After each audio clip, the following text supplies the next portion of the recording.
Welcome to Nightlight. Step away from the mainstream and gather around as we enlighten the world and our realities and travel this cosmic journey we call life. Join us as we share with you and provide that beacon that can guide us all to a better way. Explore with us as we examine a metaphysical montage of spiritual insights, covering everything from the mundane to the magical, UFOs to unicorns, and everything in between. This is a time of awakening, of sharing and evolving, of spreading our wings and soaring on the cosmic breath of creation.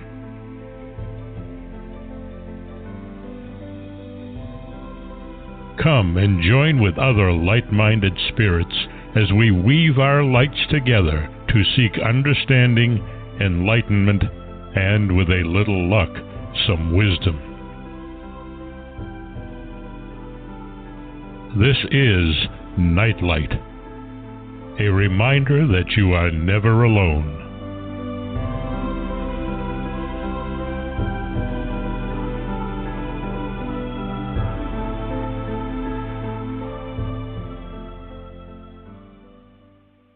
Welcome, everybody, to Nightlight.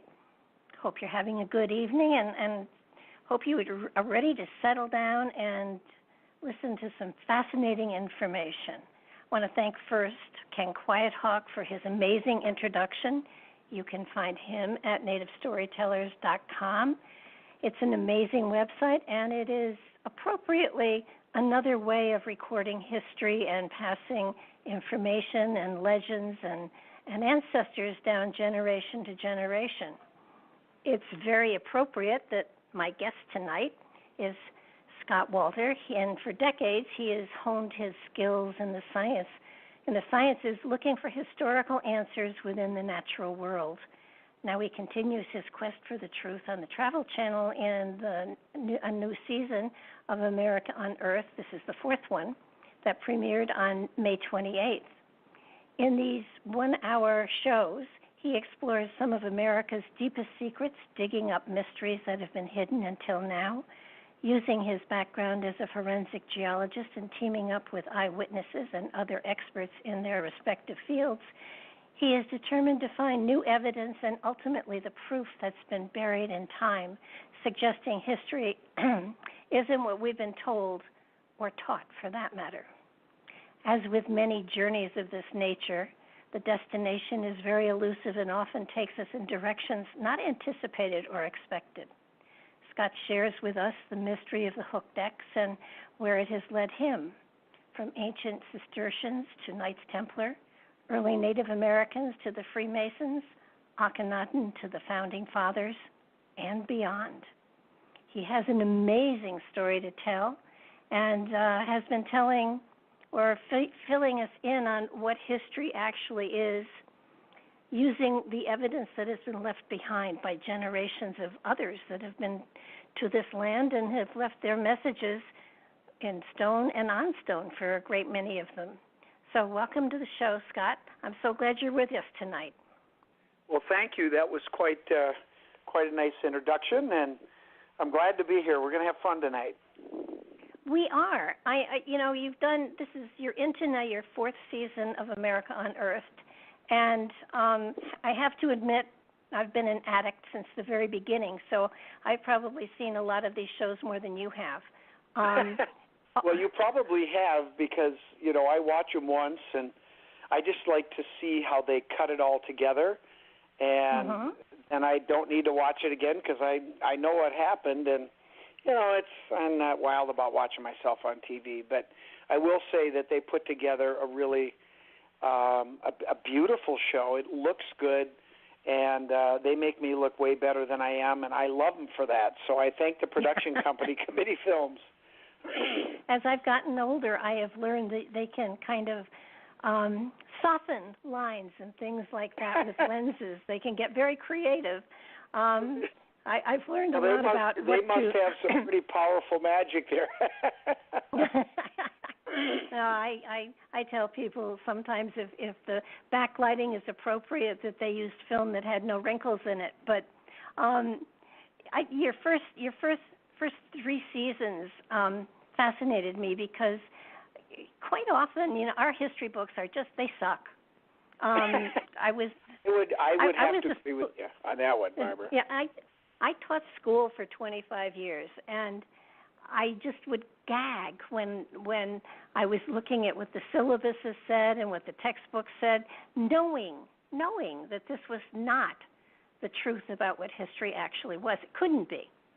Well, how do you handle that then? I mean, doesn't the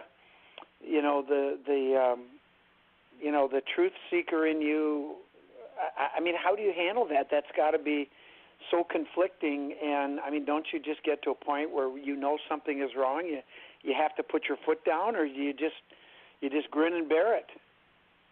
Oh, I was lucky. I taught special education, and in the years that I taught special education, they were just grateful that I kept the kids out of trouble. So when it came to things like, let's Google this and see where in the United States Columbus actually landed. And so I think my special ed class had a better sense of history than a lot of other places. So you worked around it. Instead of saying it was wrong, you challenged the kids to try to figure it out on their own. Is that kind of what you did? Oh, yeah. And because I had taught them how to use the computer, Google was our friend. And so it was, let's look at this a little bit more. Let's see what more we can find out about this. And so it was an education for all of us. And I think that in many ways, I have issues with special education now, however, but at the time it was wonderful to be able to see the kids excited about something and be able to say, well, let's look into it. Let's see what it. I know that at one point we were talking about ancient Egypt and we were talking about meditation, and they wanted to know what it was, so I taught them meditation so that they understood what it was and how you use it. So it was exciting for me because at first there were absolutely no guidelines. It was just, keep them out of trouble. Keep them out of trouble, yeah. Yeah, or keep them out of sight sometimes. But yeah. It was amazing when I learned that teaching could be such an exciting thing. And then, of course, as the years went on, the state began to regulate, and then it did feel to me as though I was being absolutely tied into a little place, and don't leave it. And when we do our spot checks, you better be teaching about what you said you were going to be teaching. So that's when I retired. So, yeah. but then it became okay. So let's find another way of teaching, another place we can teach, another way we can put truth out there, and on all levels, whether it's spiritual or historical or scientific. Just let's look for the truth. The truth always has many layers. So yes.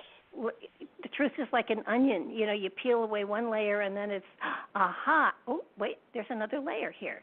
And so you're constantly going layer upon layer upon layer, getting wiser, not necessarily smarter, but wiser as you go.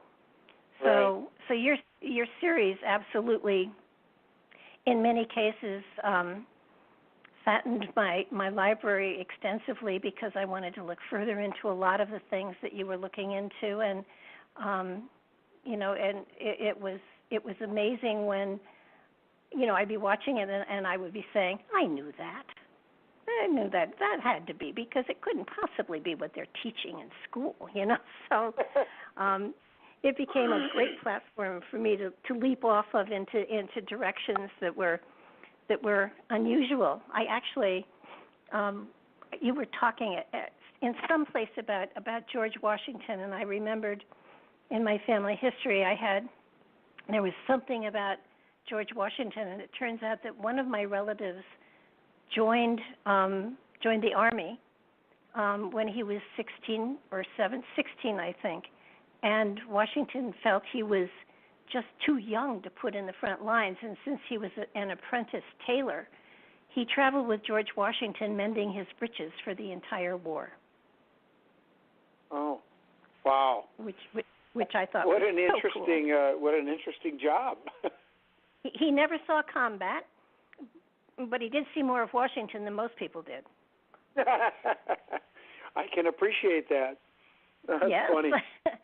That's pretty good. So I think what fascinates me most about your journey, because it felt like that originally you were hitting, you know, ancient artifacts, and you were trying to date them, and you're trying to figure out who left them and why and their purpose and everything. But when you got to the Kensington Runestone, it felt like you took on a whole new journey. Well, really, the Runestone was where it started, and that journey continues to this day. I mean, and you know, I have to say, Barbara, I'm at a point now where I guess if you asked me 5, 10, 15 years ago, I would have said I thought I had it figured out, but I really didn't. I mean, there are so many layers. I mean, the basic question I had figured out, you know, within the first year. It was authentic. I knew it was old. I knew it was authentic. But, you know, that really is, you talk about the layers of an onion. The Runestone is the best example of an onion that's about the size of a basketball. I mean, it's got so many layers to it. And, you know, just when I thought, you know, the geology was really the end of it, because I always say to people, I trust rocks. I don't trust some people. Rocks have never lied to me. Rocks will tell you the truth. And the rock told me that it was authentic. And, you know, at that point, I kind of thought my work was done. But then came the criticism, and then came the attacks, and I'm like, wait a minute, what the heck is going on here? I didn't understand that I had, you know, ventured into forbidden territory, and, you know, it was really a surprise to me. And anyway, it took me a while to sort of figure out what was going on, but I figured it out pretty quick. And then I went after, you know, the other aspects of the inscription that have nothing to do with geology, like the language, the runes, the dialect, the grammar, you know, all of those things that I said in my business, everything boils down to logic. If this, then that. If that, then this, and so on and so forth. And that was one of my favorite classes in college, was logic, because it just made so much sense. And I apply it in my work and in my life every day. And the logic on the Runestone is simple. If it's an authentic medieval artifact, then everything in that inscription has to be medieval. And, you know, I read the papers and I heard the lectures from the academics that said all this stuff was wrong, and I knew that they had to be wrong because the geology said so.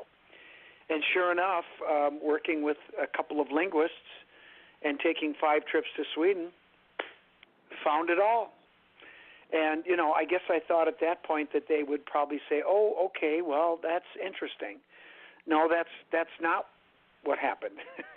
All it did was piss them off even more. And, I mean, it's just amazing to me. So I've learned that in this arena, you know, the standard rules of engagement don't apply. And you're dealing with, you know, human beings as well, so the human element enters in, and the human element has had more to say about the Kensington Runestone than science and really hardcore investigation, which is sad, but that's part of the problem that we deal with. Well, that's so very true, and in the 1800s, when they were trying to figure out how to date tools and flintstones and flints and everything that they were digging up, they had such horrible trouble trying to get into the Pre-Columbian time frame, because the standard was it had to be after Columbus, and you know, that just couldn't date a lot of the pieces they were looking at. because there was such argument between the scientists as to, when it was and, which period it went in, and it was horrible. And I still think that today we have the same problem, that people don't want to believe. Well, the truth is we do. But I do think things are finally starting to change, and as frustrated as, as amazing as the Internet can be, it can also be frustrating. But in this case, part of the problem that, people that were trying to investigate these controversial artifacts and historical truths was that these scholars could bury the information, and that researchers had to travel to libraries, had to travel. I mean, can you imagine? I mean, the Internet has just completely changed everything, and they can't hide stuff anymore. They can't bury it in a book or bury it. You can just get information so quickly, so fast that it's really changed the landscape, and I think it's wonderful. It's just fantastic. So. Well, I love what the Kensington Runestone did to you. I mean, first it gave you the hook decks. Yep. And then there were the dots, and then there were the holes, and each new level brought different meaning to the stone, brought a new level of how complex it was, and yep. It's so amazing. You think about the early whatevers, and you don't think they're stupid, but because they don't have the Internet, so they can't possibly be as smart as they were. And to me, they didn't have the Internet, so they had to use their brains a heck of a lot more than we do. And well, you're 100% right. And I think the thing that I'm constantly amazed by is how intelligent, how clever, how ingenious these ancient people were, and how they were able to use the natural world, the stars, the sun, the moon, the planets, Venus, and use it scientifically. The megalithic yard is probably the best example of that, where it's a measurement that is extremely accurate because of the accuracy and the predictability of the movements of the planet Venus, and how they were able to take that light out there and convert it into a science and a measuring system that is found all over the world, going throughout time. It's found in Washington, D.C. Our founding fathers were aware of it. I mean, if you stop and think about it, that's incredible. And that's just one example of this ancient knowledge that they were able to apply. And, like you said with the runestone, there's so many levels and layers to the inscription and to the stone holes that triangulate at the Oman farm, so that if they did want to come back and find it, they could. They didn't need to, of course, because the sanctuary that the Templars established eventually became what we call the United States of America, when they passed that obligation on to our founding fathers, who were all Freemasons. And if you don't think that there's a connection there, you're dreaming. And so, it's just an incredible story. Well, what I'm fascinated by is, today we think about, we want to leave things for generations yet to come, and so we've got the Internet and we've got all of this crap. But all of those people back 8,000, 9,000 years ago were thinking about the future, and everything that they carved in stone became a time capsule for generations to come. Yep, you're right. They weren't just land whatevers. They were here's information, here's wisdom, here's something that we have discovered that we're going to share with you, and they carved it in stone. And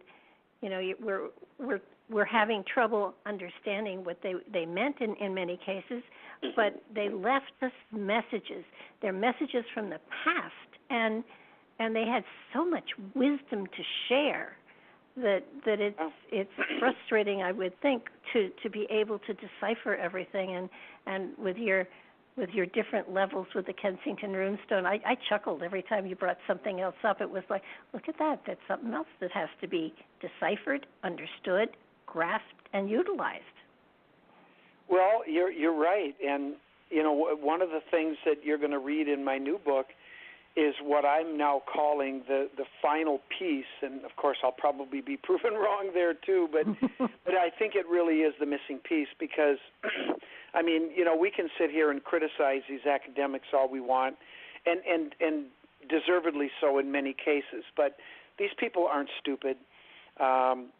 They do know some things, and and part of me was always, how can they miss these things, and what is it, why is it that they can't figure this thing out?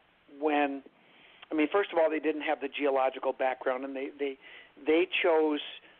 believed that their linguistic, runological knowledge, trumped the geology. It was more scientific than the geology, and I mean, I find that laughable myself, but this is what they believed, and whether it's right or not, it's what they believed, and it impacted their actions, as you said. But I now understand one of the key pieces that they were missing was, quite frankly, a piece that I was missing until I became a Freemason. Mm-hmm. And this is what I talk about in my new book, The Cryptic Code of the Templars in America. And the reason I call it the Cryptic Code is because it was in the cryptic degrees of the York Rite branch of Freemasonry that I made this epiphany discovery. And it's not small. It's a huge thing. And basically what happened was I was going through a degree that had to do with the legend of Enoch. And if you know anything about the legend of Enoch, you know that he hid some very important treasures below the Sanctum Sanctorum in the Temple of Solomon, 9 levels below the Sanctum Sanctorum. And in the degree, we learn details about what that's about. But one of the things we learn is that the 3 Grand Masters built the secret vault, where a copy of the true treasures, all the true treasures that were in the Sanctum Sanctorum above, were hidden. That's interesting, a copy, which means that there's more than one ark. So anyway, I mean, there's a whole bunch that goes on there, but then when the lecture portion of the degree came, and our degrees are broken up into part theatrical performance and part lecture, and in the lecture,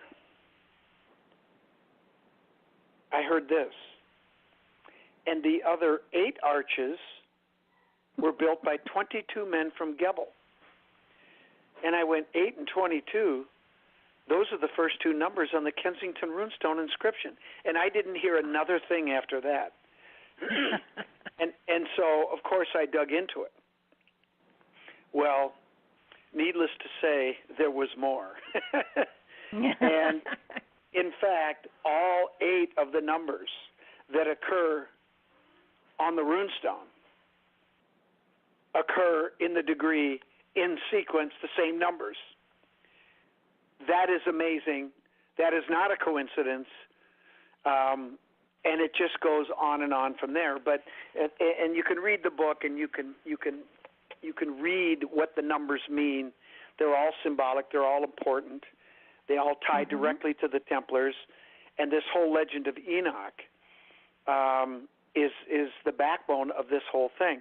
But what I discovered, Barbara, the key thing that I discovered is that most of the inscription is allegory, is code, symbolism. It's not meant to be taken literally.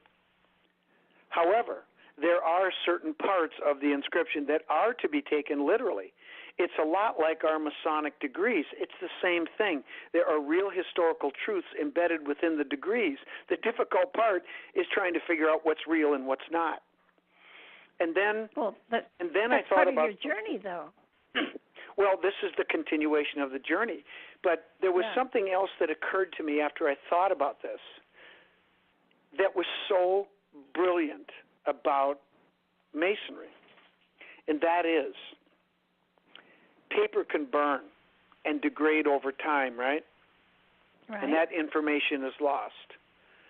You can carve things in stone, and they'll last a lot longer, but eventually they can, weather away, or they can be destroyed. They can be broken up or cut or whatever.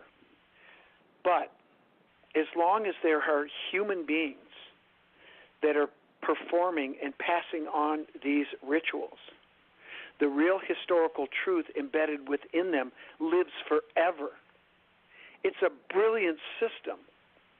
And it was one of the epiphanies that I had, and it helped me understand that ritual is ancient. It's been around for thousands of years, probably tens of thousands of years. But it's such a brilliant system. And, of course, it helped me focus on what was real in the inscription and what was not.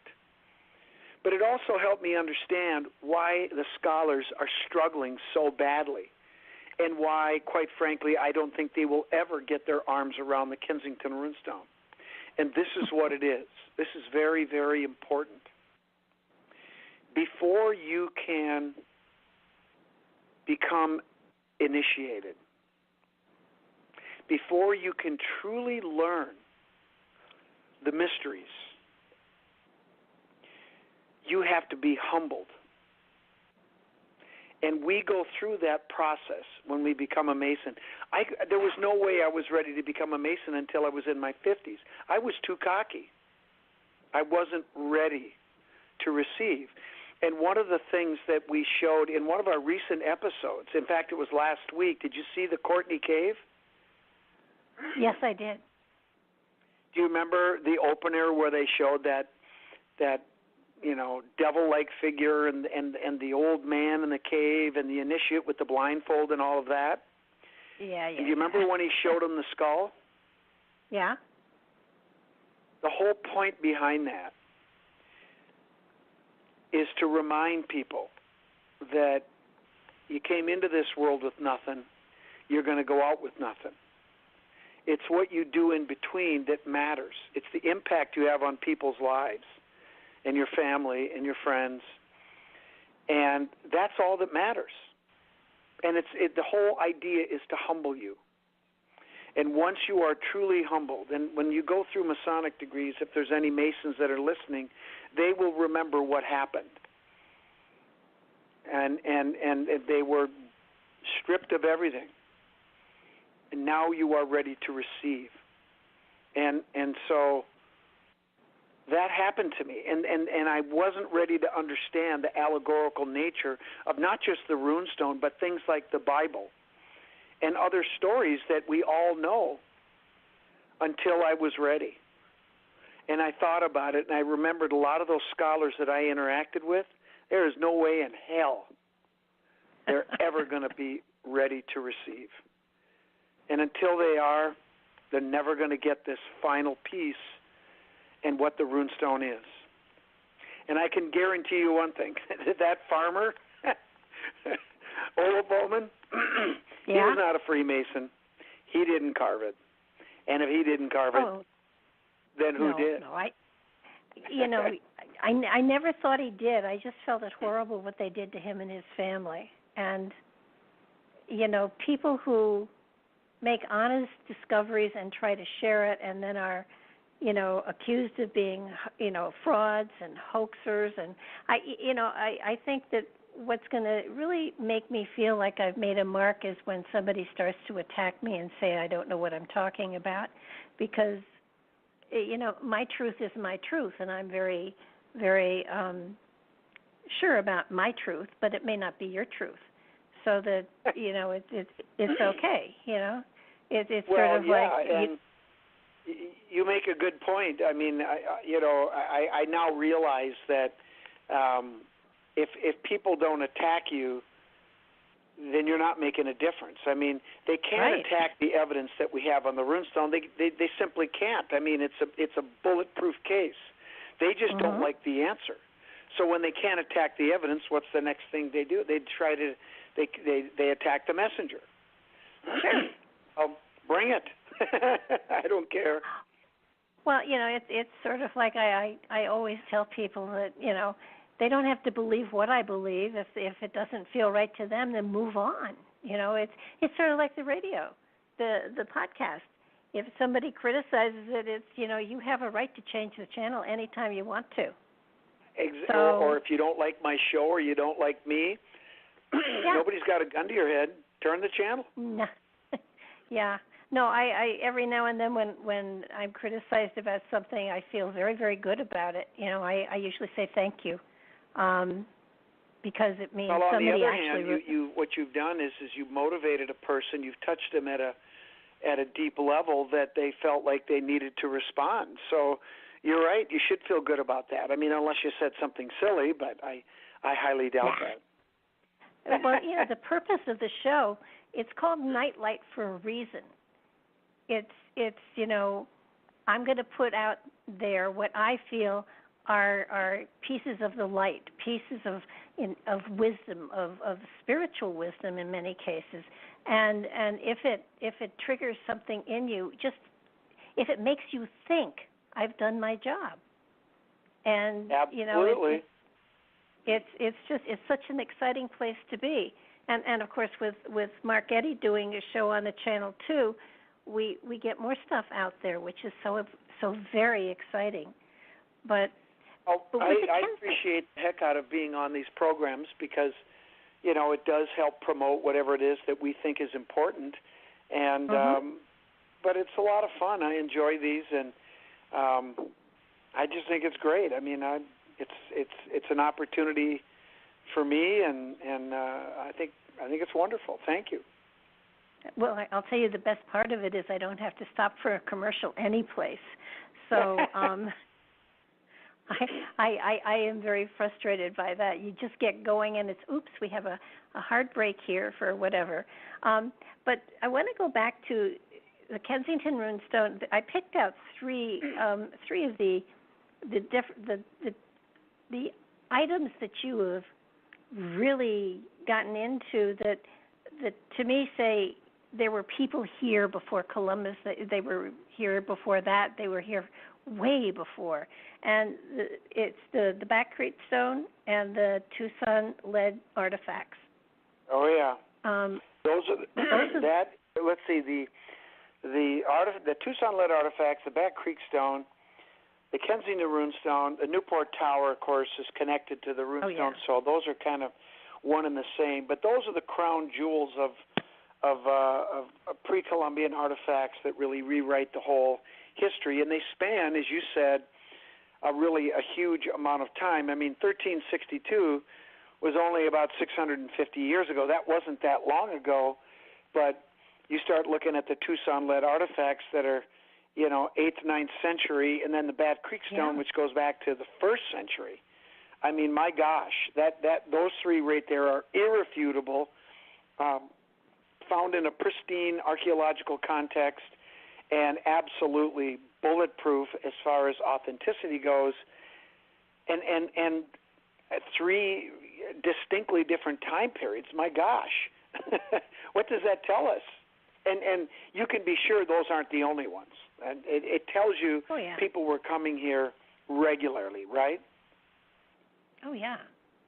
Well, what gets me is that they are reminders that this, so many times in school especially, there were just a couple of Indians wandering around here when Columbus and the Pilgrims came here.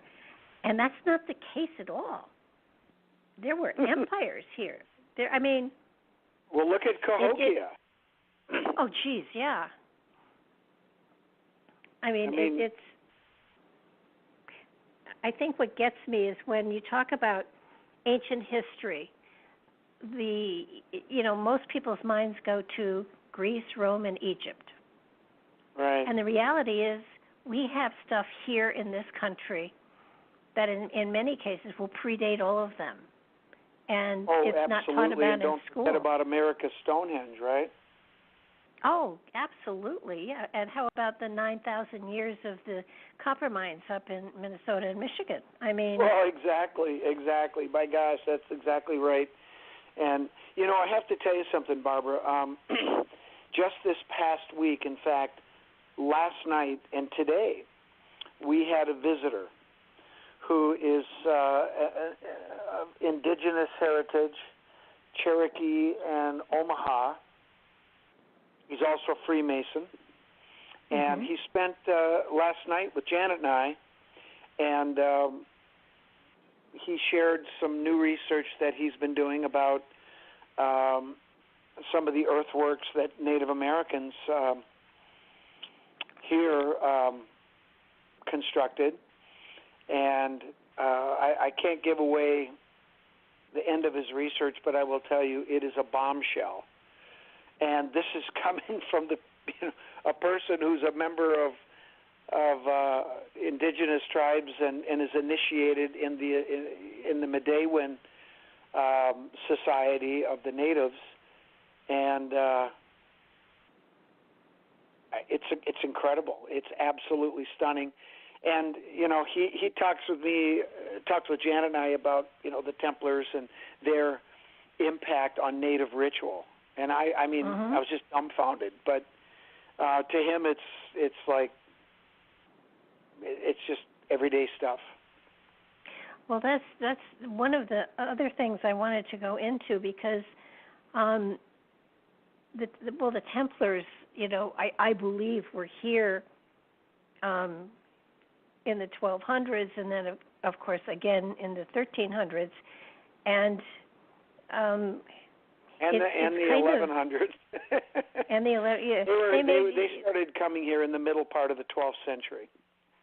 They got frequent flyer miles, but they when they came, they brought their rituals, and I think one thing that was fascinated me that I was not aware of is that there were initially 4 degrees to the Blue Lodge, and when did that 4th degree change, or when was it melded into one of the others, or when did the 4th degree go away? Well, the 4th degree didn't go away. The 4th degree is the 1st degree of the Scottish Rite and of the York Rite, because the Blue Lodge is today is 3 degrees. Right.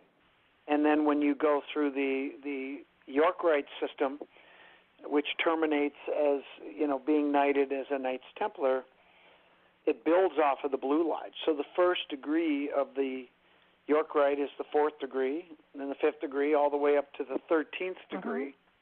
The number 13, of course, is the number of the sacred feminine.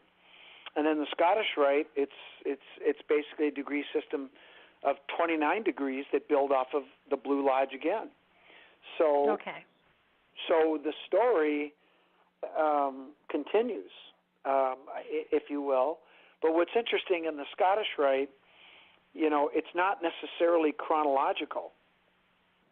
So you jump around in different periods of history that the degree stories are comprised of. So it's really fascinating system, and you don't hear much about it until you get involved in it.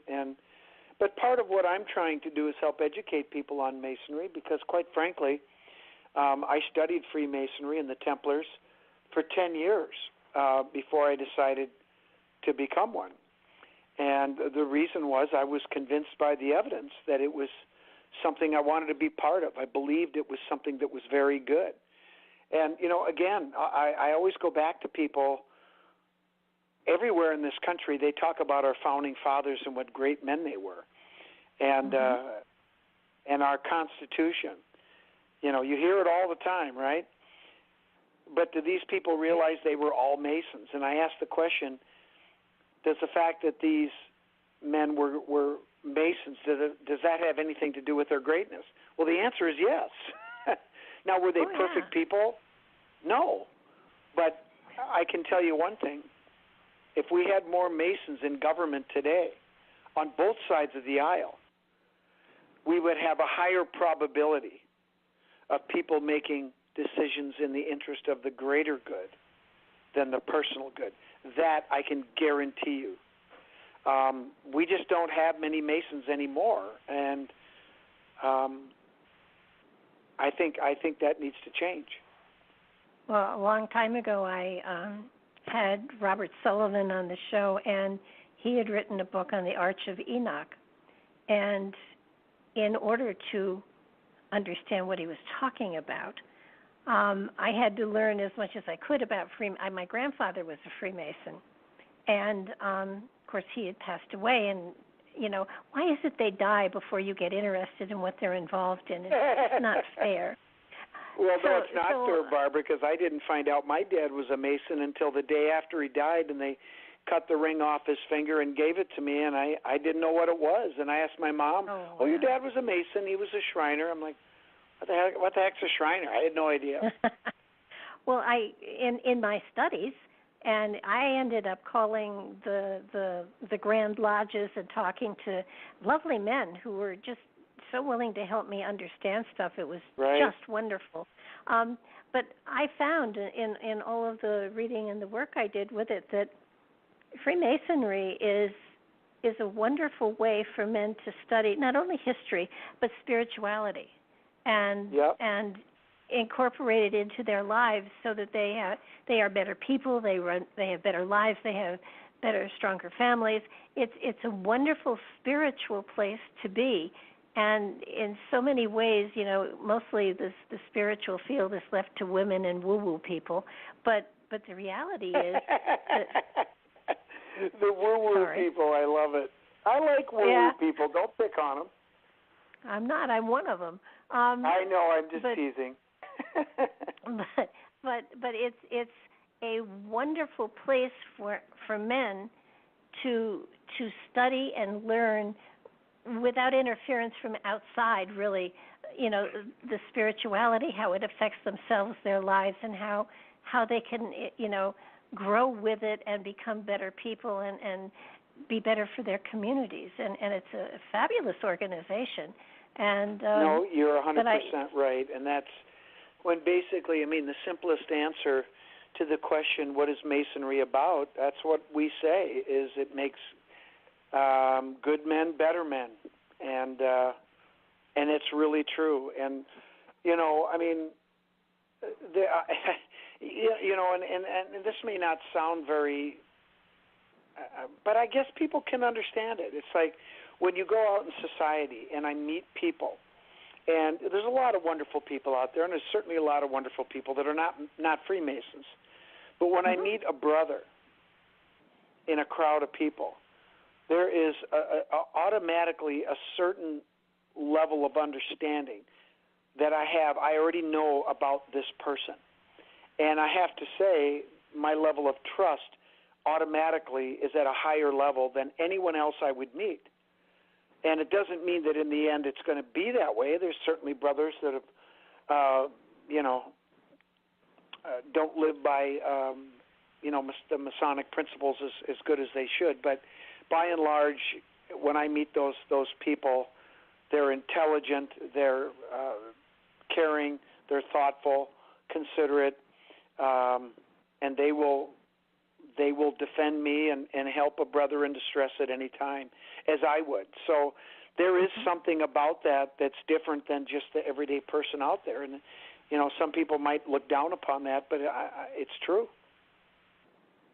Well, it is, what do they say? For those with eyes to see and ears to hear. It's a level of understanding, of intuition, of resonance, of energy, however you want to put it, but it is definitely there.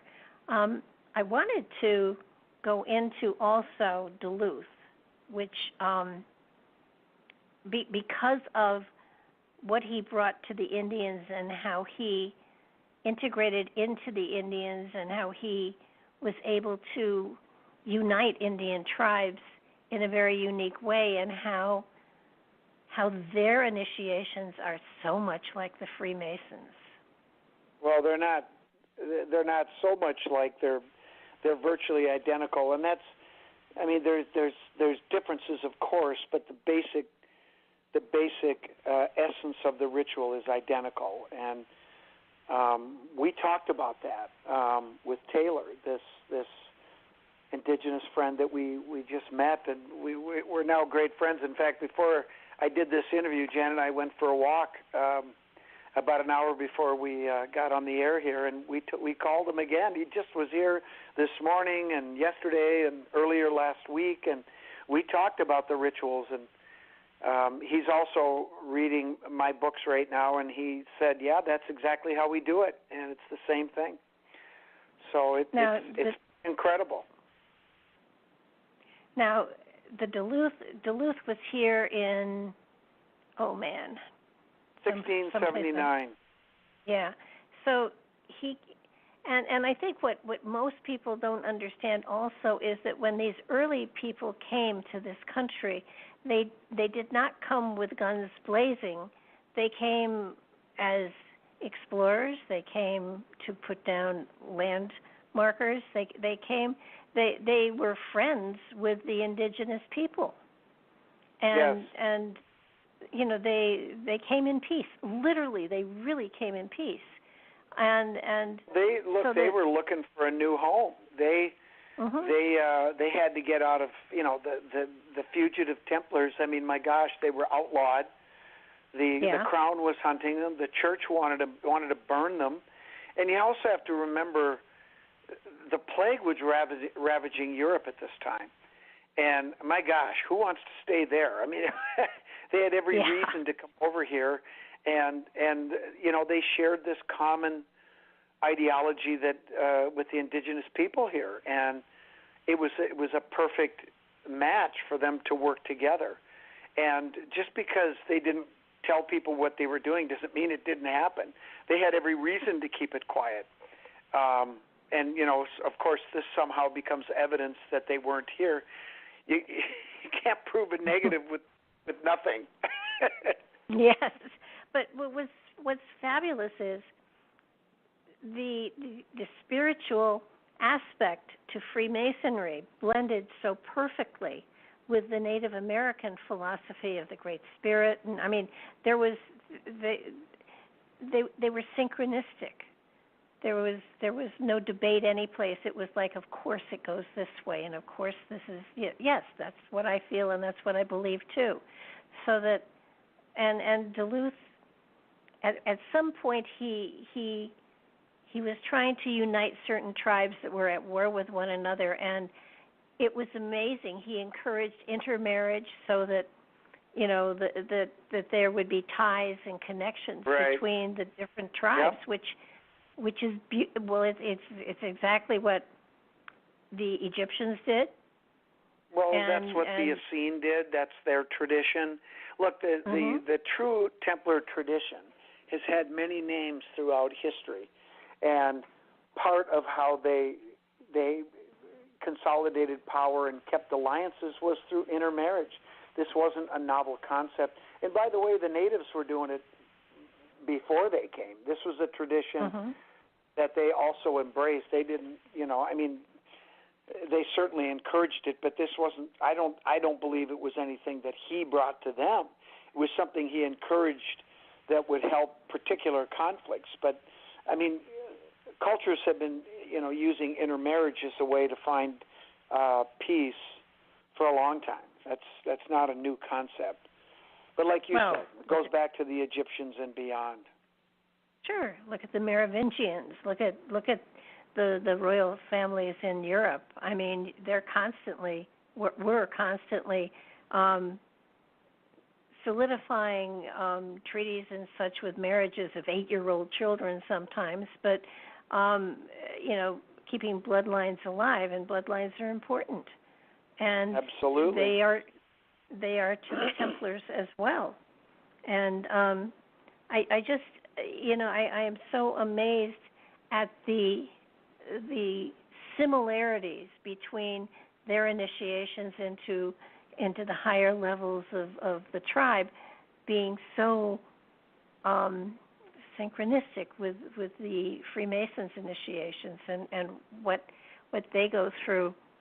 It is amazing that there is such a recognition. You know something, Barbara? I mean, as I hear you talk about it, and as you and I are having a conversation here, it seems so natural, and it just makes so much sense, right? That the Templars had this so much in common with them at such a fundamental level, at such a deep level of their spirituality and their being. It just makes sense, right? But what doesn't make sense to me, and I'll be honest with you, I don't know. I've never. I don't believe. I certainly don't believe I'm the first person to think about this. But I'm the first person I know of to talk about these two having this common ideology, and it made so much sense to me for a long time. I never heard anybody talk about it, and when I first brought it up 15 years ago and longer ago, people looked at me like, "What?" And then I had to explain, the whole, Venus and the feminine aspect of the Godhead and the hooked X and all that, and it made sense to them, but it was still such a foreign concept. But now it's like the more indigenous people that I interact with, it's like it's second nature now, and you're talking about it, and more people are talking about it, and not too long ago it was like people's heads would start spinning whenever I brought it up. But to me, it just seems perfectly natural. You follow what I'm saying? Yeah, I do. But, now that you mention it, of course, all of the initiations and the levels and everything are secret. So at some point, either an Indian had to be initiated into the Masonic, or the Masonic had to be initiated into the Indian for the light bulb to go on somebody's head. Yeah. Well, and now that I've been a Mason for a few years now, it just makes all the sense in the world. And again, meeting people like Taylor and Chief Black Eagle with the Wampanoag tribe, who a couple of years ago was at the Newport Tower, and he came out there, and we're good friends, and he's just a terrific guy. And I asked him, I said, Black Eagle, who made this tower? Talking about the Newport Tower. He just looked at me and he laughed, and he said, Prince Henry Sinclair and the Templars when they came through here. He just flat out said it. And I said, would you go on camera? He said, fire up your camera. And he said it again. And, it's just time this information came out. It's the real story behind the history of the founding of this country. And quite frankly, it's like a story that happened historically, and when we talk about these other artifacts we've already talked about, this just happened yesterday. And it's been hidden. It's been suppressed. You think the church wants to talk about this? Heck no. Not really. The Templars pretended to be Catholic for 200 years, and they almost, their goal was to overtake Christendom and bring it back to the true Gnostic Christianity that they embraced, not this Roman Christianity, patriarchal thing that's been the scourge of the world for 1,700 years. And I'm sorry to say that, but it's true. Mhm. No, I totally agree with you. And, it's just, even the founding of them with the supplicants and then the Cistercians and then the Templars and then the Freemasons. And, there has been many different generations of the same philosophy, which I think is fascinating. Well, that's exactly what it is. It's an ideology. It's a philosophy. It's a way of life, and it's an ancient way of life. And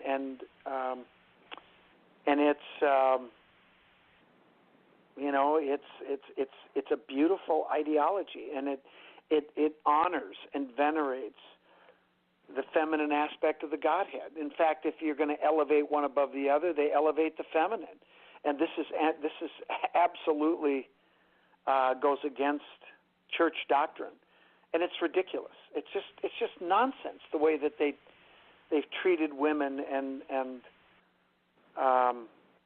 well, I don't have to go into it. I think we all know what's going on, and it's it was a dysfunctional institution from the get-go, and we're seeing the fallout of that dysfunctionality and the harm that it's done more harm to people than save people, and well, really they borrowed all the symbols of the tradition that existed long before Roman Christianity, and I just think it's important that people are exposed to, what it boils down to, Barbara? Here's what it boils down to. It's really very simple. These organized religions of all faiths, basically, they don't want people to know that you can have a relationship with your deity, your God, whoever it is, whatever you call it, all by yourself. Yeah. You don't need a conduit to get to Creator. And I think the more people that realize that and look for, the proper guidance of how to do that, it's just going to create a better society, a better world. Well, that's the dirty little secret they don't want you to know.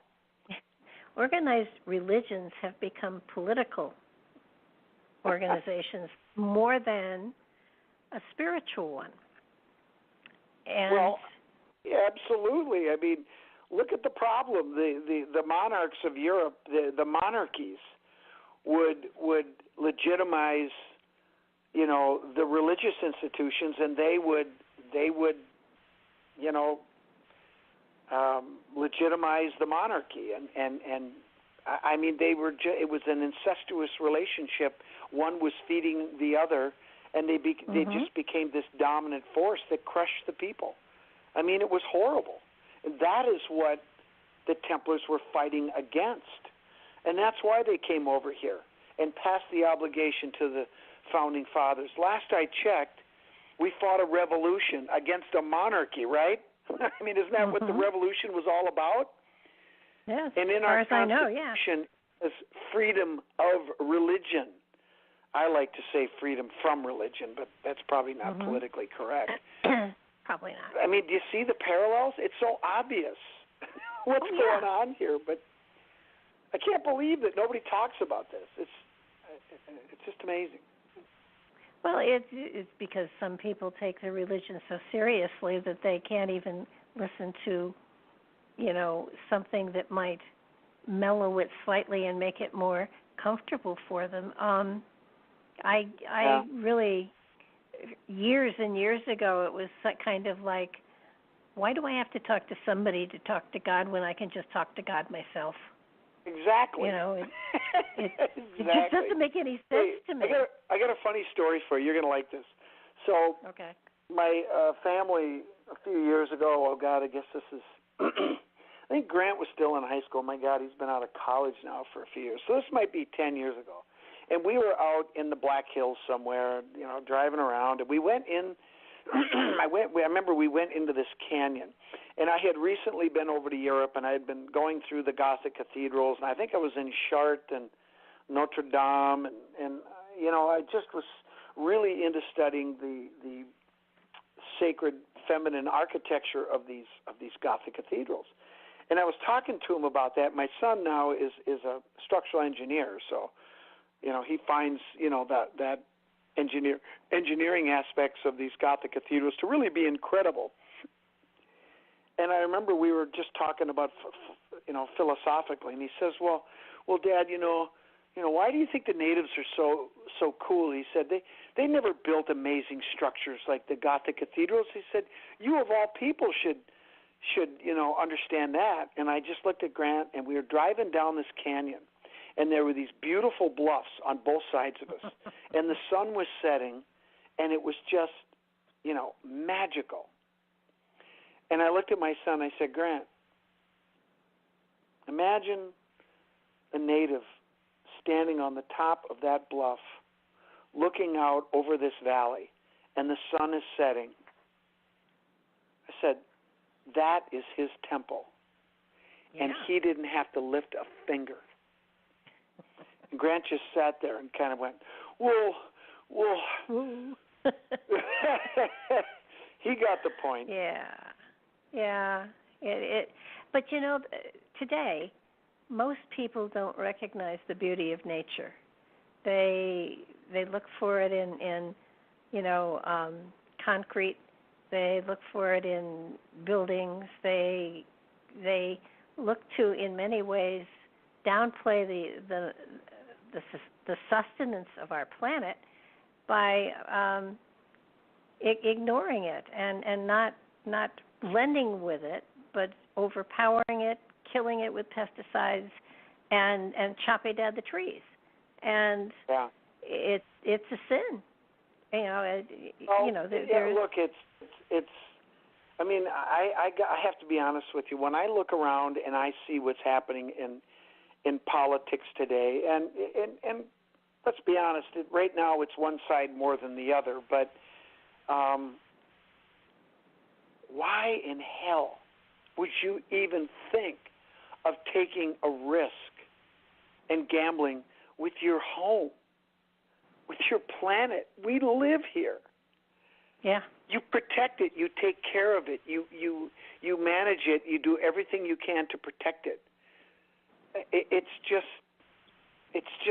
mind-boggling to me what's happening, and for what? For the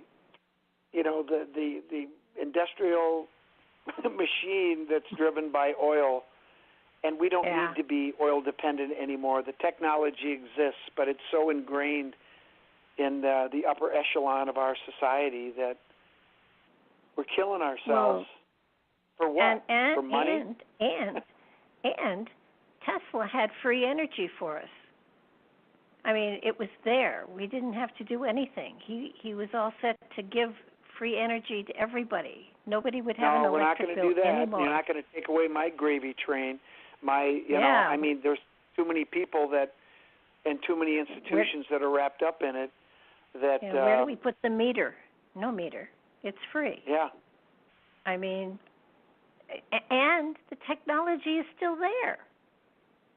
Well, there's other technologies too that people aren't aware of that cost nothing, and it doesn't pollute, and it's just endless. But people want to have that gravy train. They want that money. They want that power, and they don't realize that they're bleeding our world and they're killing us.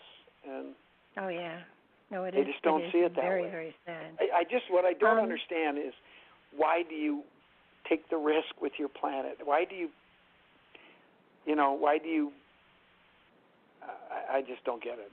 I just don't get it. Well, it's because they're going to settle Mars, and they got it all set up. They're already going up there with spaceships and everything, and the elite are going to go up there and thumb their nose at us. And you know something? If the elite got off the planet, I think we'd be a lot better off. I have no interest in going to Mars, thanks. No, I don't either. I wasn't counting you or me in the elite, by the way. So. There's no plants there. There's no water. There's no great geology. There might be some good geology, probably not great geology because they have no atmosphere, and the atmosphere and water is what creates the amazing geological wonders that we see in this world. Who wants to go? I'm not going. Forget it. Well, I'll there give are up my people seat signing gladly. up for I'll it. stay here and take my chances. Well, I want to get back to the journey of the Freemasons, because in the 1200s, in the 1100s, they went and they dug at the Temple of Solomon. Yeah. And they found something. And they found a lot of stuff. Well, yeah. That part of the Cremona document is correct. That is correct. Well, we presume it's correct. I mean, that information is what's in the Cremona document. That is there, and they chronicle it in great detail, and it's incredible. So then they brought it over to this. They brought something over to this country to hide. They brought it to Jerusalem. What the Cremona document tells us is that they dug under the temple. Well, actually, they didn't dig under the Temple Mount. They dug under the south wall, and they discovered a tomb. And in this tomb were ossuaries covered with lambskin, and in the lambskin there was a number of things, but in one of the boxes there were scrolls, 12 scrolls, and part of what was in those scrolls was knowledge about additional scrolls that had been brought over to the land of Antiora, to North America, back in the 1st century.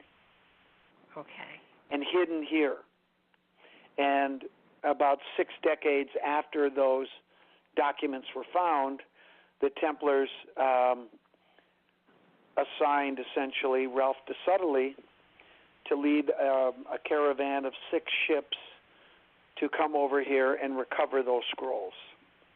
And that's really what the story of the Cremona document is. And they were successful in getting some of the scrolls, not all of them. Now, the question is, what happened to the rest of them? That story is not told in the book that you and I were talking about earlier. That's some of the information that was withheld. Okay. And that's information that will be revealed in my book. Oh, cool. Yeah. Okay, so and it's cool. It's really cool. When is this book being published? Well, I'm going to have books in my hand here probably in a week and a half or so, and it's being published by the same people that did Hooked X and Akhenaten, North Star Press in Minnesota. Here, it's a local company that does a great job. They hired a special editor to edit my book, and she was wonderful. And I have to tell you a funny story about her because she's such a wonderful person. She's a really good editor. And, sometimes people are a little bit, that dynamic between writer and editor can sometimes be a little tenuous. Because, everything I write I think is beautiful, right? And then other people read it, and they like it for the most part, but sometimes I'm not so good. I write something that's dumb, or just the way I phrase it, just my grammar is bad, or whatever.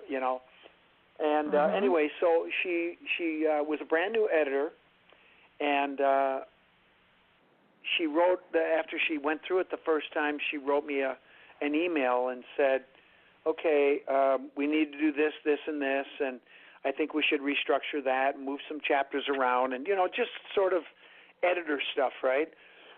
Yeah. And then she sent me a separate email, and she goes, "I know that this may not be appropriate, but I had to tell you, I loved your book. I learned so much. It forced me to go and research things that I never knew anything about. And by the way, I'm taking my family to see the Kensington Runestone this weekend." Well, that is so cool. So anyway, we did 4 more rounds, and it'll be here, like I said, a week and a half. Wow. Well, it's definitely on my list then to read immediately. But Great. So these guys got someone, took them back to Europe, and what happened to the ones that got taken back to Europe? Well, that's a great question. Who knows? I'm sure they're sitting in the archives somewhere. But this happened, in the end of the 12th century, and a lot of time has gone by. This is almost 800 years have gone by, so a lot can happen in that time. We know that the Cremona document ended up at the Vatican, or at least parts of it did, because the Cremona document isn't just one document. It's actually a compendium of multiple documents. Okay. And we know that when de Sudley came back with the scrolls that he was able to get, he ended up in Saborga, Italy, where he reported to the Grand Master, and they took his deposition. And that's really what the Cremona document is. It's a deposition of his testimony of his trip. And I remember when I was reading it and I was asking questions of Don, the guy that owns all that material now. I said, God, he remembers all these details. I wonder if he kept any notebooks. And sure enough, as I was reading it, he talks about he wrote letters, basically journals, chronicling, what he did. And that's why the document is so detailed. And so where it is today, where those scrolls are today, who knows? I can guarantee you this. The Templars are Cistercians. The Cistercians probably got those documents. Well, he was at Seborga. He was at a Cistercian abbey at Seborga. So he definitely was, they ended up with the Cistercians. The Cistercians had, in their monasteries, they had a room called a scriptorium. And in that scriptorium, all certain monks did all day, every day, was recopy old manuscripts. So I'm certain that those documents that they brought back were copied and disseminated for safekeeping. If there's one thing that the Cistercians and the Templars are masters at, and that's not putting all their eggs in one basket. That's why I find, the show Curse of Oak Island to be laughable. Like the Templars would leave all their treasure there for these dopes to find. No. No. I don't think they're going to find anything, to tell you the truth. And well, I've been look, if they've proven anything it, after 6 years of this ridiculousness, they've proven that there's nothing there, right? Yeah. And it has it ever been brought up that the treasure might have already been found? Or better yet, that maybe it was moved? Or here's an idea. I think, yeah. Here's an idea. What if it was a decoy site all along? Could have been. If it was, it worked, didn't it? Well, the only people that I think could have had the technology to actually have built that were the Templars. Well, so if they haven't, there has been zero evidence. I've been to Oak Island twice, long before this show ever aired, and I can tell you I've seen nothing. There are no flood tunnels. There's no, levels going down in the ground. It's just nonsense. None of that exists. The flood tunnels, Oak Island is a glacial morained island on the ocean. When you dig below the water table, you know what happens? You get flooded. Water fills in. It's called the water table. I mean, it's just crazy. That's true. Anyway. No. Well, did you ever think about that? Well, the more I've watched it, the more I've read about it, the more I think, great story. But, they talk about the curse of Oak Island. I tried to find where the curse was. There is no curse. They made that up. Yeah. That was made up by the production company. That is complete fiction. And by the way, since they started that show, 4 people have died. Well, yeah, one of the original guys just died last season. So well, that was that Danny would have been. Blankenship. I knew Danny Yeah. quite well. I spent 2 days with him, and let's just say he's a character. Yes, he seems to be, and we'll leave it at that. Yes. Well, it's millions of dollars have gone into all of this, and the one Zagina brother is now branching out to do the mystery, the curse of Southern gold or something, and lost trainloads of gold from the Confederacy and stuff. So, I mean, they're making occupations out of it for sure. But I just understand something. Television is a business, and they're making so much money. They don't care what they have to do to keep that show going.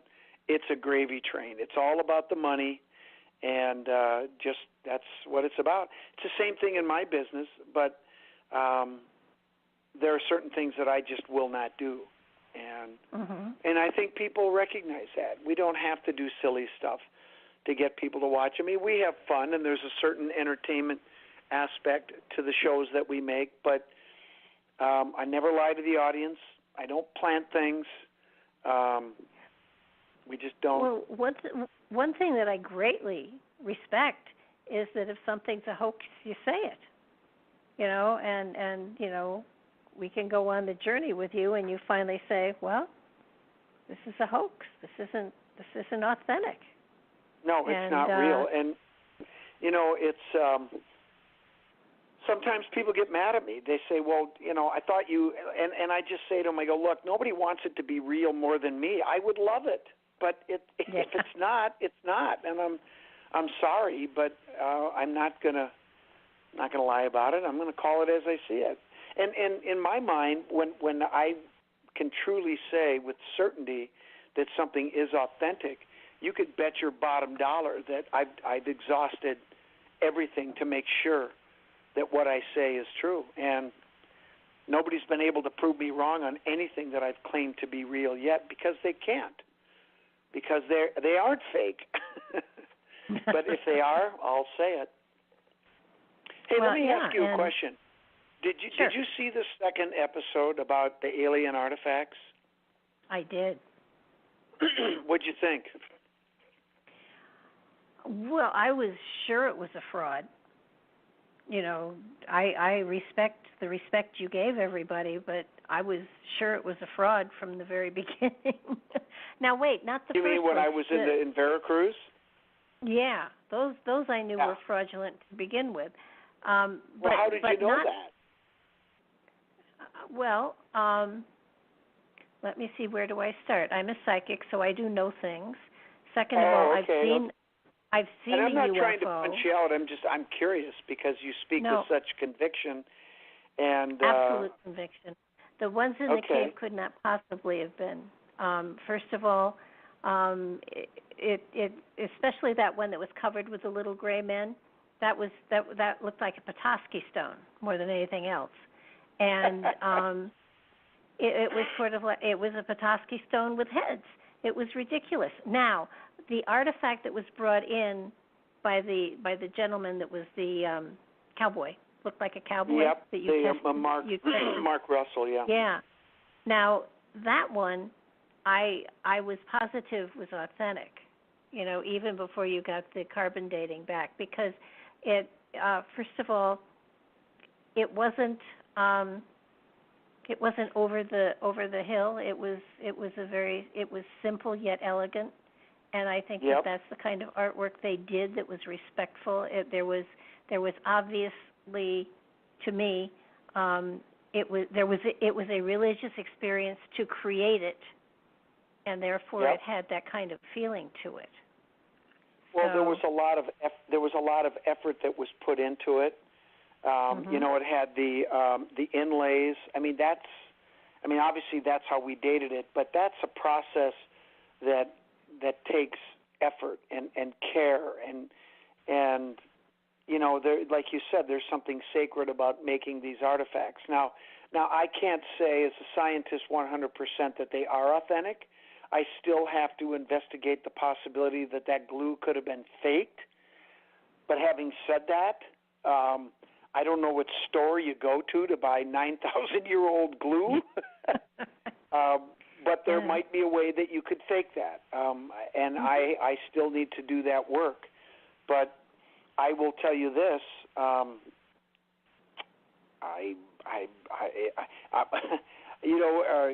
few years ago, if you asked me about what's depicted on those artifacts, I would have just said, well, not so much.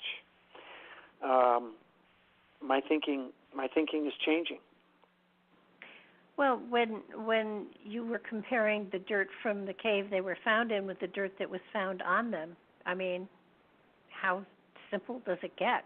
It wasn't even the same dirt. Well, I didn't even have to take it out of the bag, for crying out loud. And but you know what? To their credit, they accepted it without hesitation.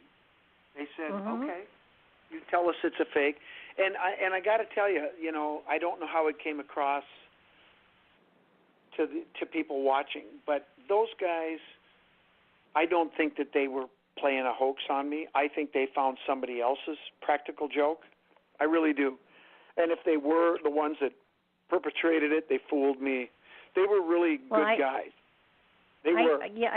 Yeah, I would totally agree with you. I think that those were created to be discovered in another 10 years, so that they would have weathered a little bit more. Yeah. I agree. So, but you know what? It was. I'll never forget when we were filming that, and they handed me that one artifact, and I looked at it, and I kind of went, "Oh, this is interesting." So I quietly walked over to our producer, who was there, and I said, "Pat, take a look at this." And he didn't see it. And then I pointed it out to him, and he went, "Oh, my God." And I said, "Do you want me to point this out?" He said, "Yeah." And I said, "I'll do it." And so, but I wasn't sure, if I wanted. I thought maybe it would embarrass him or it would cause a conflict, No, they seemed very genuine. They really did.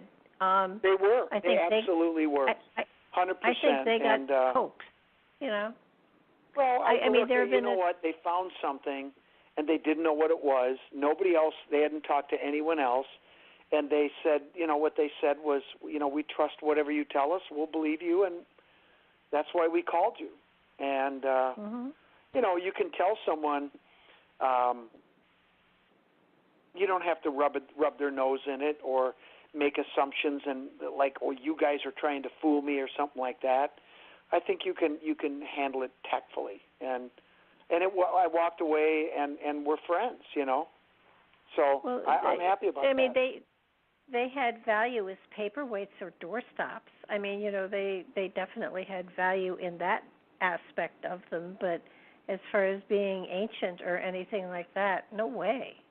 And the other thing is, I have some of the artifacts. I've gotten some from Mark, and when I got them from him, I said, "Mark, I'm not buying these because they're ancient artifacts that,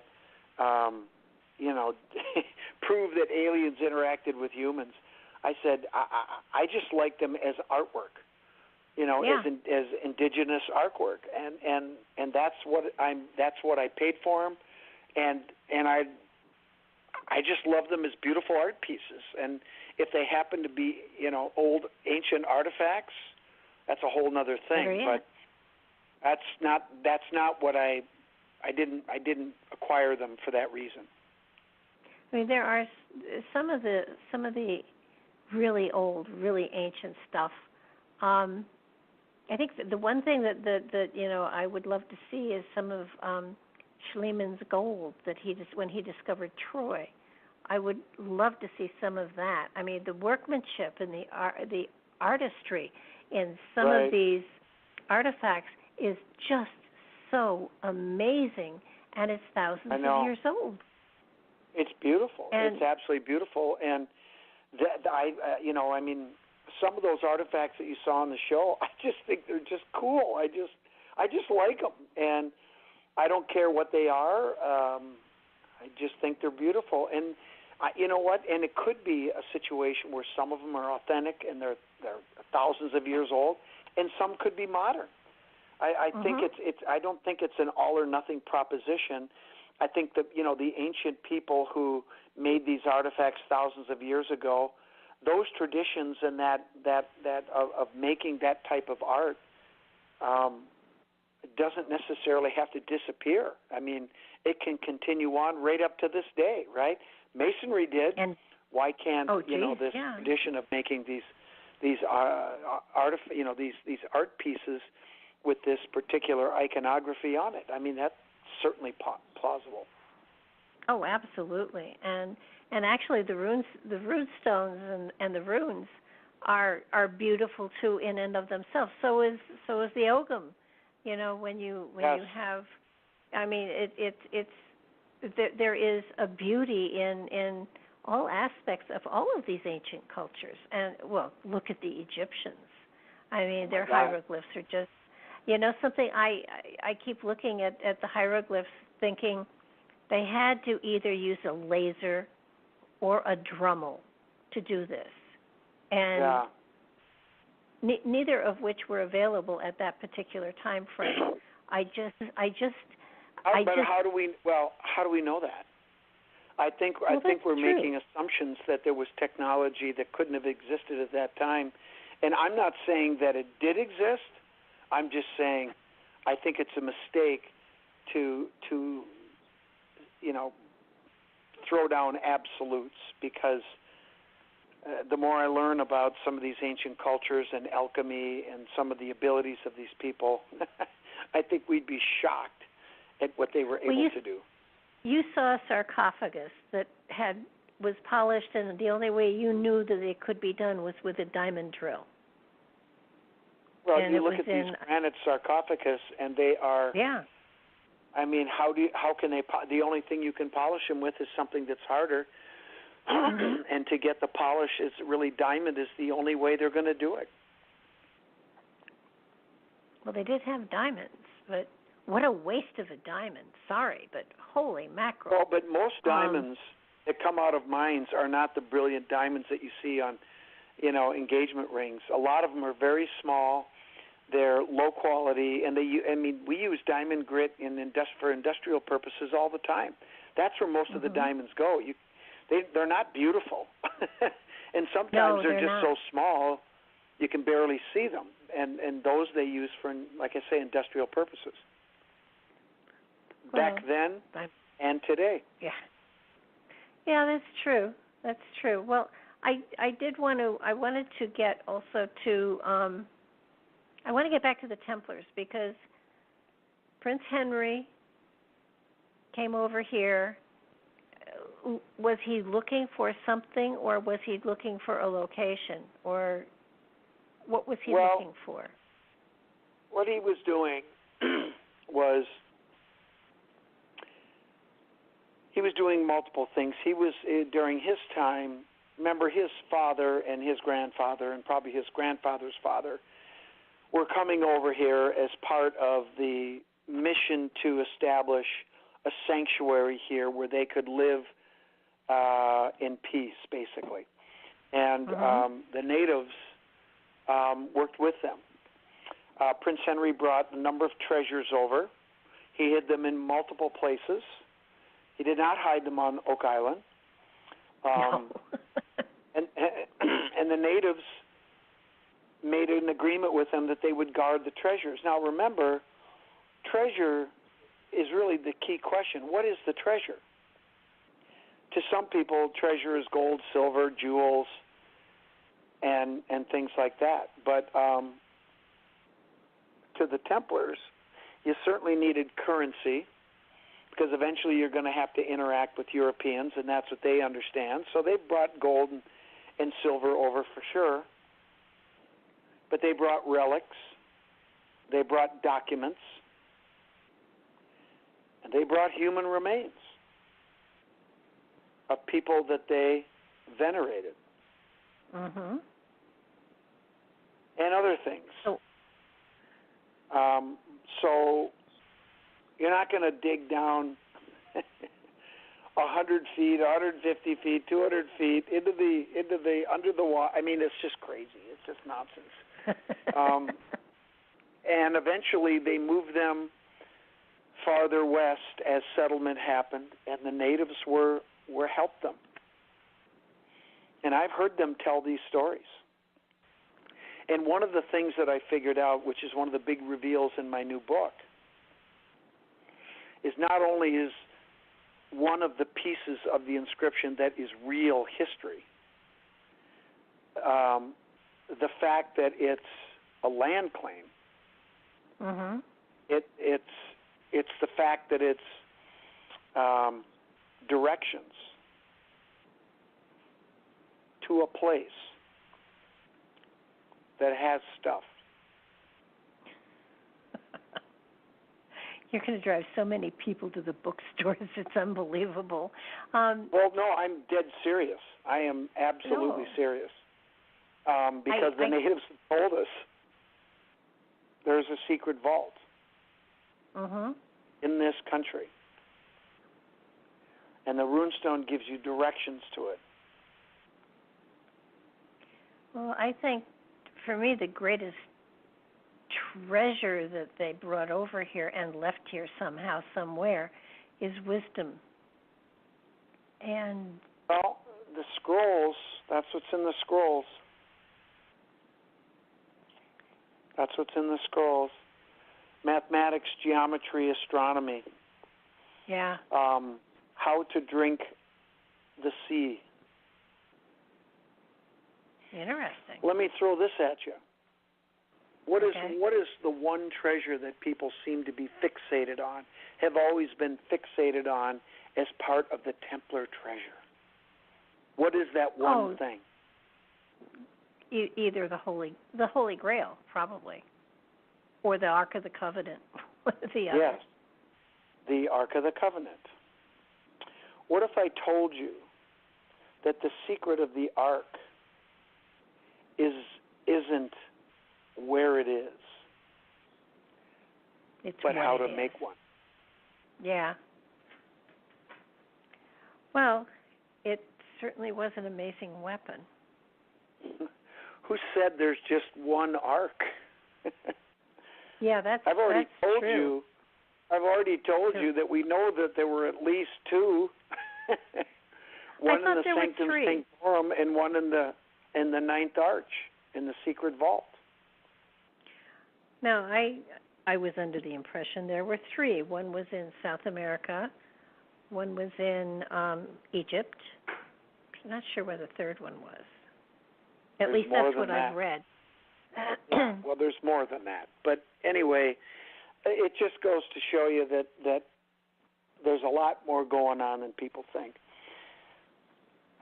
Well, and my hope is actually, if there are directions to how to make one, that the governments never get a hold of it, because the first thing that governments do when they get any piece of new or ancient technology is to weaponize it. And, of course. Or if they can't weaponize it, they just bury it. Yeah. So that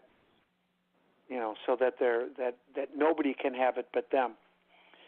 Or in the case of a certain farmer in Arizona who discovered monoatomic gold, and he tried to apply for a patent, the government nearly killed him. Yeah. Oh, it's not beneath them, and they've done it before. Look what they did to Tesla. I mean, it's so. I would love truth to come out, but if the truth that is, as I believe there, it would absolutely, not in a bad way, destroy the foundation of religion, which is fine with me. Religion is the problem is that you once you classically condition people. I mean, the minute they come out of the womb is when it starts, right? And if you put a certain belief system into a child's head, by the time they're 6 years old, it's there for good. And even people who call themselves recovering Catholics or whatever, essentially it's radicalization, and it just doesn't ever leave them. There's always a part of them that still has that, and it's just tragic. And I look back on my own life. My dad was a Mason. He never took us to church. We didn't do any of that. I never had 1 second of that ever put into my head, and I thank my parents profusely for not doing that to me. And I've met so many people who are riddled with guilt because of their religious teachings, and there's just no reason for it. It's not necessary, especially women. I mean, it's terrible. It's just awful. Well, yeah. And, but it to me. And I call myself a very spiritual person, but I haven't found a religion that fits me. So I am just spiritual. I'm not religious. But when you look at life, and the things to live by are there. They're common sense. It isn't a law handed down from a mountaintop. It's kindness. It's generosity. It's compassion. It's love. I mean, what's wrong with just those? Why do you have to? How about just treat people the way you want to be treated? Yeah. Basic. The golden rule. Basic stuff. There's no magic to it, and just nope. If worse comes to worse, just go by how you feel about what you do, right? When you do something kind to a person, and you give something unconditionally, whether it's a thing or it's your time or it's your knowledge, and you see that person respond in a positive way, it makes you feel good. And you know what? When the opportunity comes, that person's going to want to give that back to you.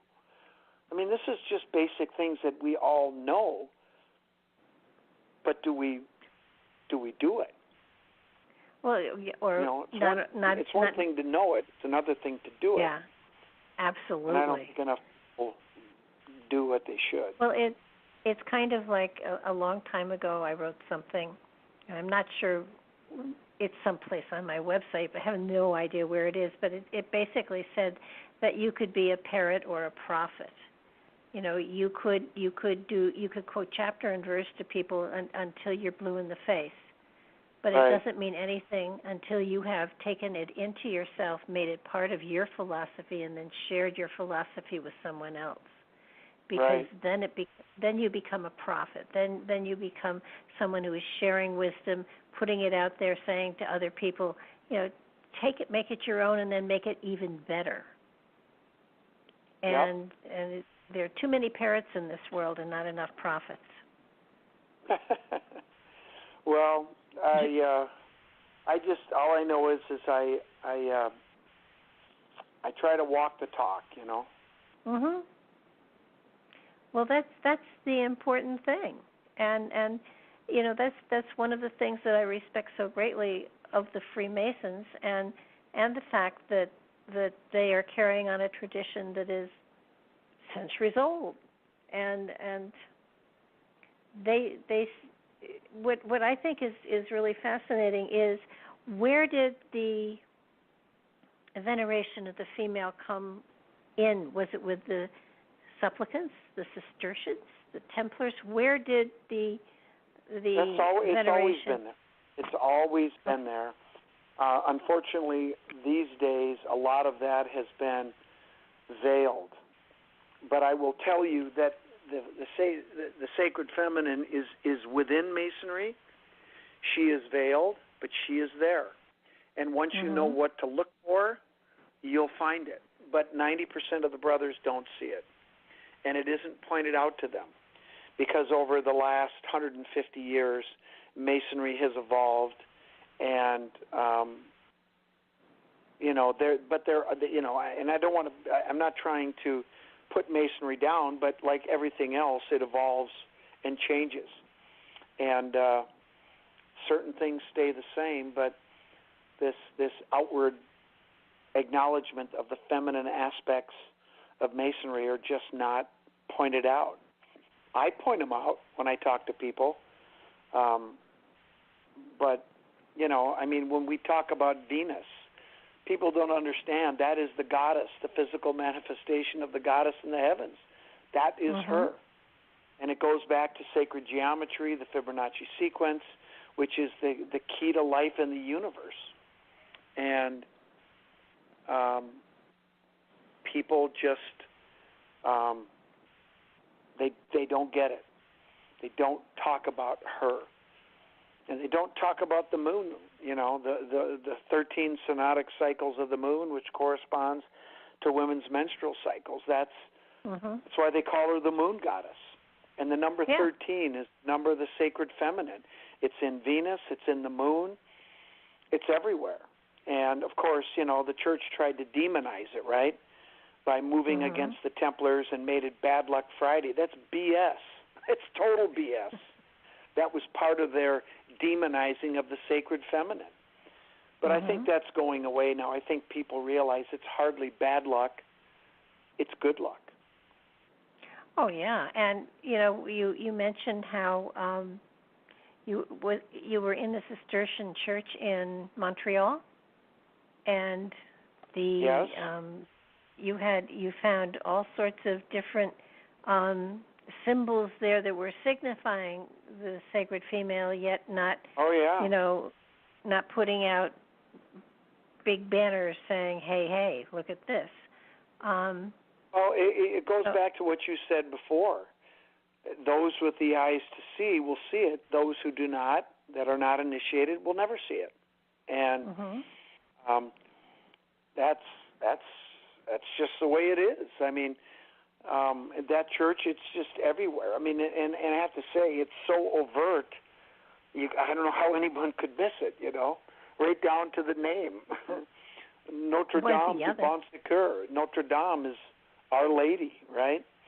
And it's the only church I've ever seen a tetragrammaton that's actually a trigrammaton. Hey Vav Hey, which when translated into Latin letters is EVE. Eve. Yeah. It's amazing. It certainly is in your face, isn't it? Well, that's pretty obvious, but how many people are going to look up those Hebrew letters and figure that out?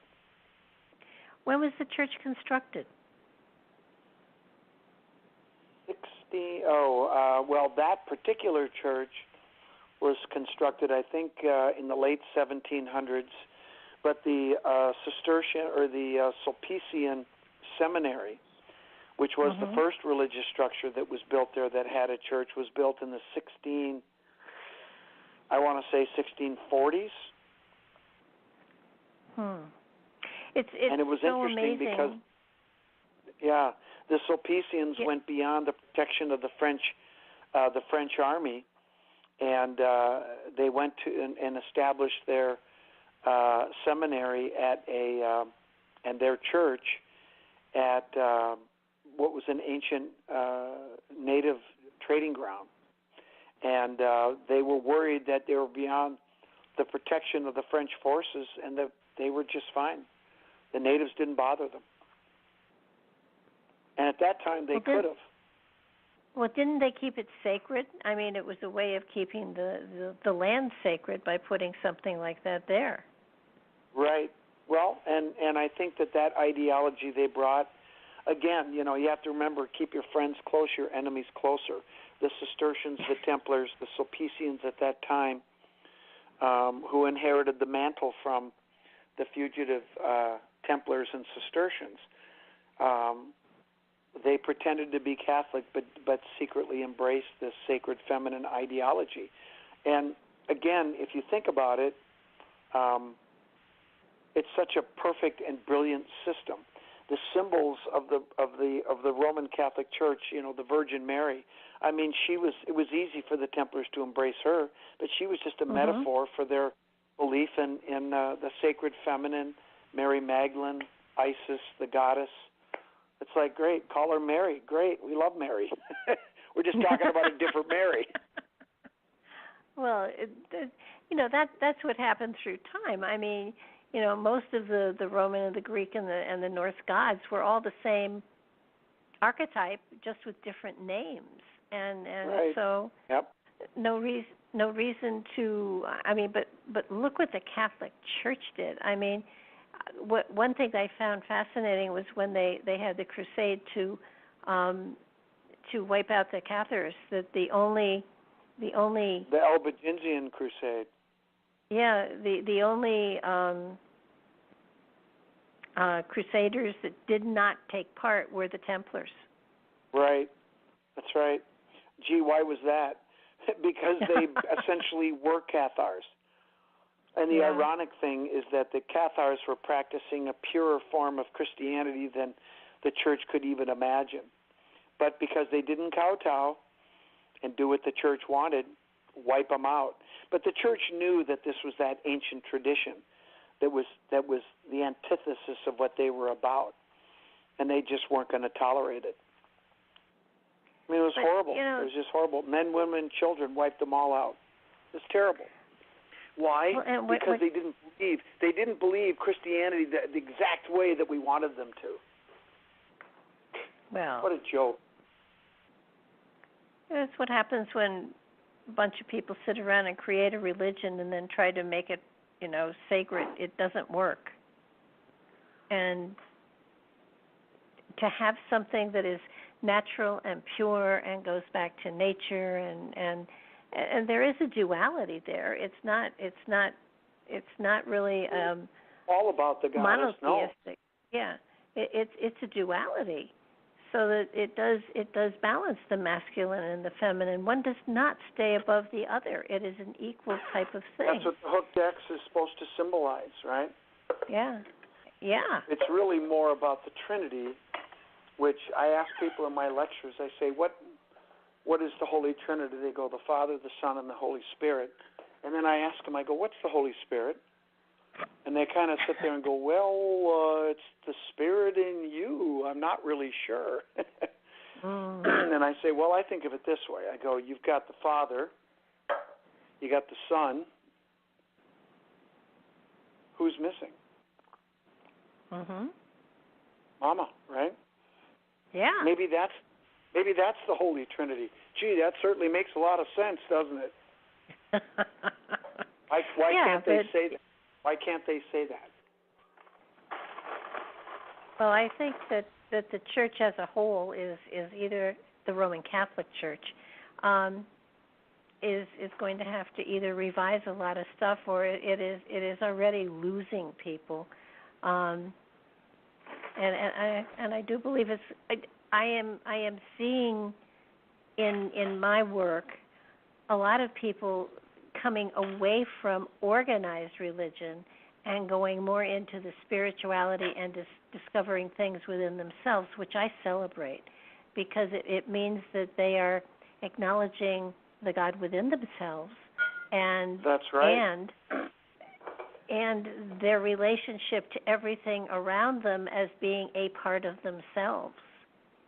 So that right. When you cut a tree down, a part of you goes with it. I mean, the Indians did that.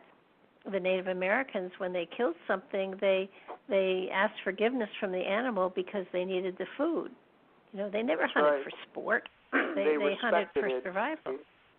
They paid homage to it and realized that we're all part of this great big thing, all intertwined together. And that's why I say, why do we gamble with our home? Why do we treat it the way we do? Why do we tolerate these people in power doing what they're doing and not passing laws to protect our planet? I mean, it's insane. For what? For more money, to keep the economy growing.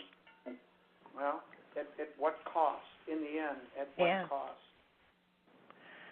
So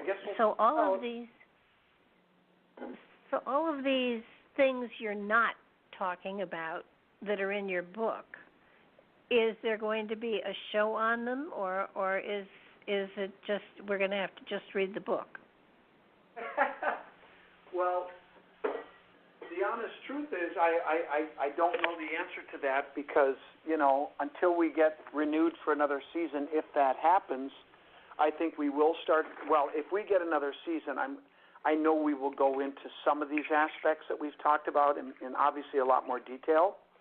But, like I said before, this is a tough business. And I learned after 3 seasons of America Unearthed before that, we were the #1 show and everything was going great. And we were gearing up for season 4, and then they sold the channel.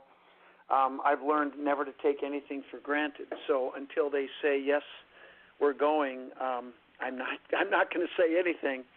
But I'm confident that even if for some reason we don't get to do America Unearthed again, we will find a way to get this story out on television. It's too important, and there's too many good things. It's great content. I mean, it's fantastic content, and somebody's going to want it. I think the season that we put together this year of shows is the best we've done. I really do. I think I loved the alien artifact episode. I thought it was great. I really enjoyed the cave episode that we just did.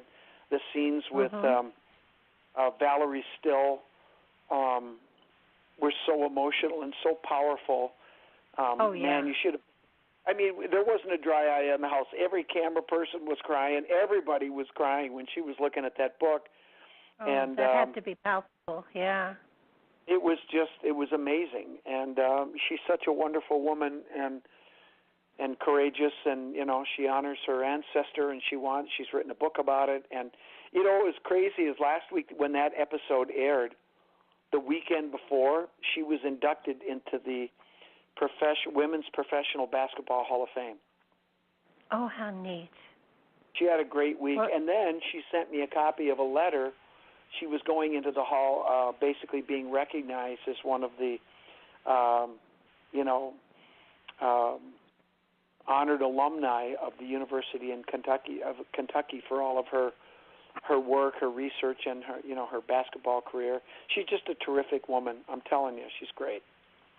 Well, and what her ancestor did with keeping the records of all of the people that he helped with their name and what the name they took, I mean, it's going to enable a lot of people to find ancestors they didn't know they had.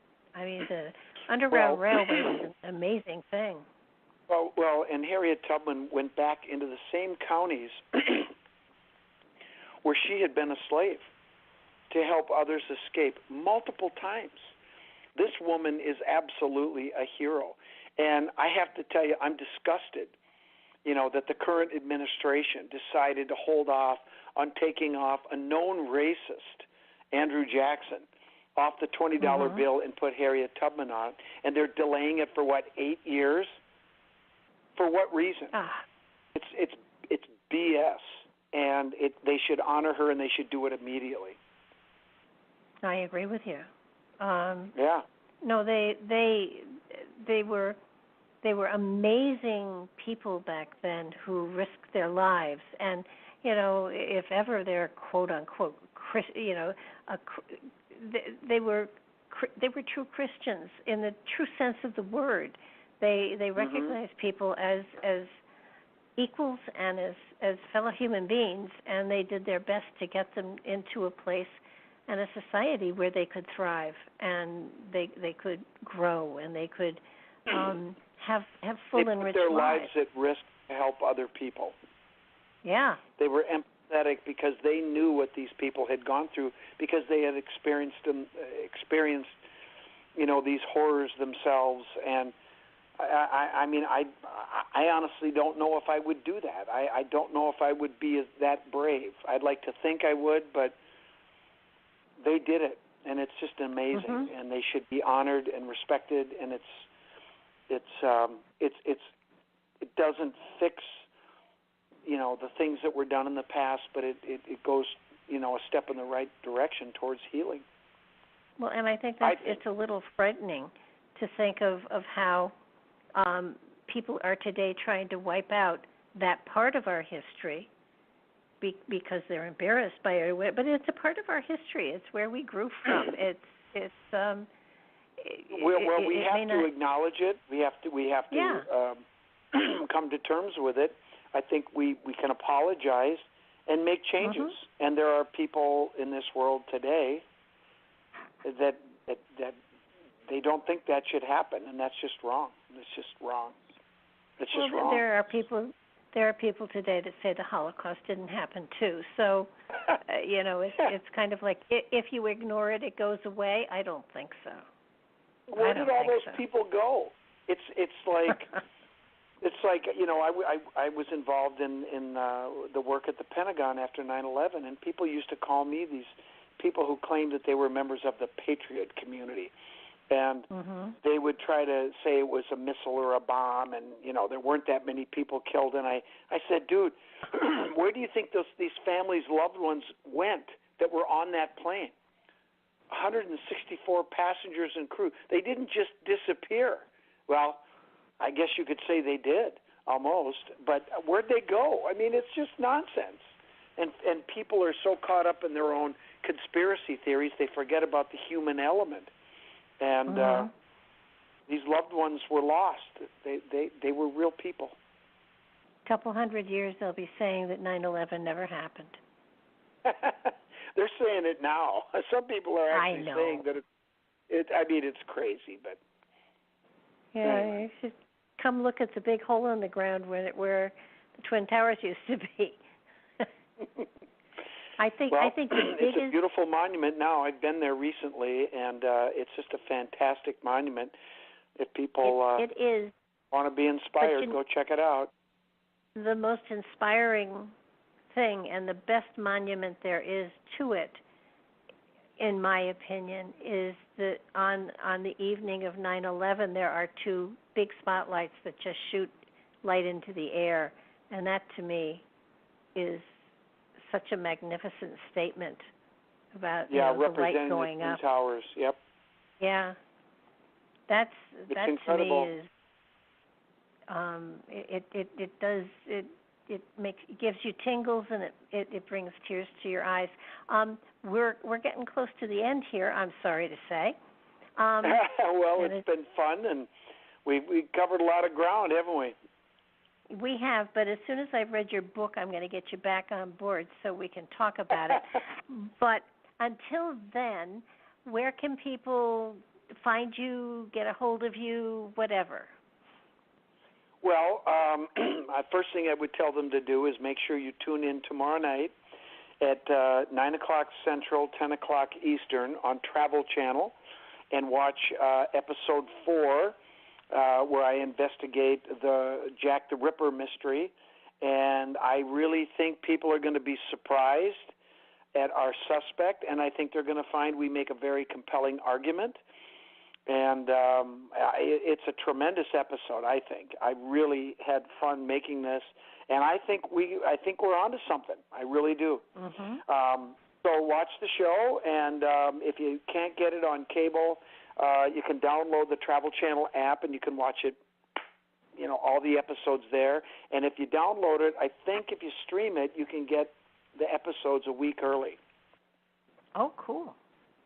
So that's fun. Cool. If people are interested in my books, you can pre-order if you want a signed copy, go to my website, which is www.hookedx.com, spelled just the way it sounds, HOOKEDX.com, and every book bought off my website I sign.